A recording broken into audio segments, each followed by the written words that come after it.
Comment est-ce qu'on fait pour montrer une blessure qu'on ne peut pas voir? C'est sans doute le plus grand défi quand on écrit un personnage. Aujourd'hui, on va explorer ensemble comment on peut transformer cette douleur en un langage de cinéma qui soit vraiment puissant, pour créer des personnages qu'on n'oubliera jamais. Regardez-moi cette image. Elle nous plonge directement dans le vif du sujet.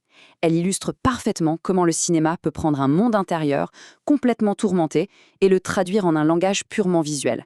Ici, la lumière, le décor, chaque petit symbole, c'est comme un mot qui exprime une souffrance qui, sinon, serait indisible. On va partir de cette idée qui est absolument fondamentale.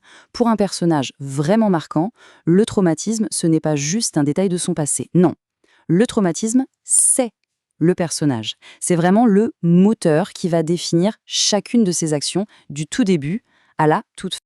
Et voilà la question à 1 million.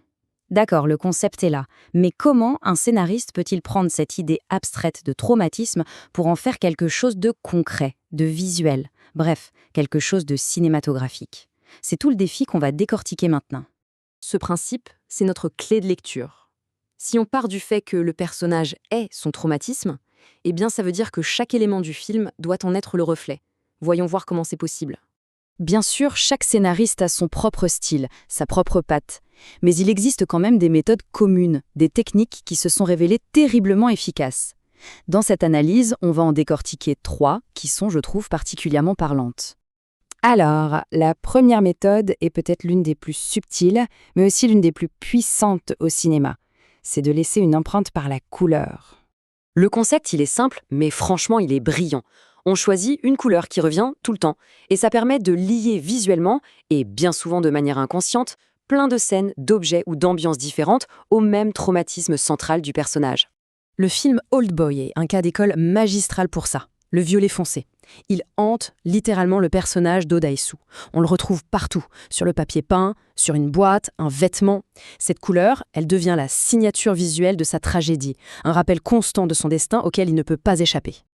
Passons à la deuxième méthode. Là, on va se concentrer sur l'aspect physique du personnage lui-même. C'est une incarnation directe de sa douleur intérieure. Ici, c'est le corps qui devient la toile du traumatisme. Un trait physique constant, souvent un peu exagéré, comme une coiffure par exemple, devient la manifestation visible, permanente de la douleur du personnage. C'est une façon de rappeler constamment au public ce qu'il ronge de l'intérieur.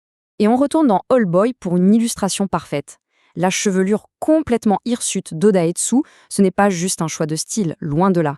C'est la représentation visuelle du chaos, du tumulte qu'il a en lui après avoir été enfermé pendant 15 ans.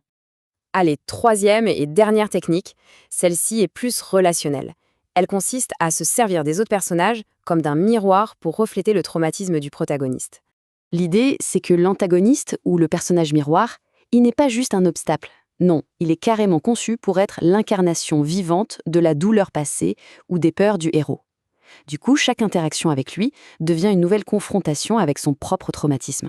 Et pour boucler la boucle avec Old Boy, l'antagoniste, Lee Woo-jin, est la conséquence vivante du traumatisme d'Oh Dae-soo.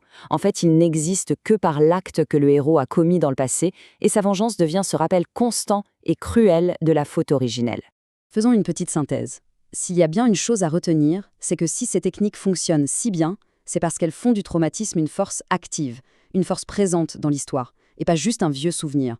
Le traumatisme est là, à chaque seconde. Donc, pour résumer, on a ces 3 outils, la couleur, l'apparence et l'autre.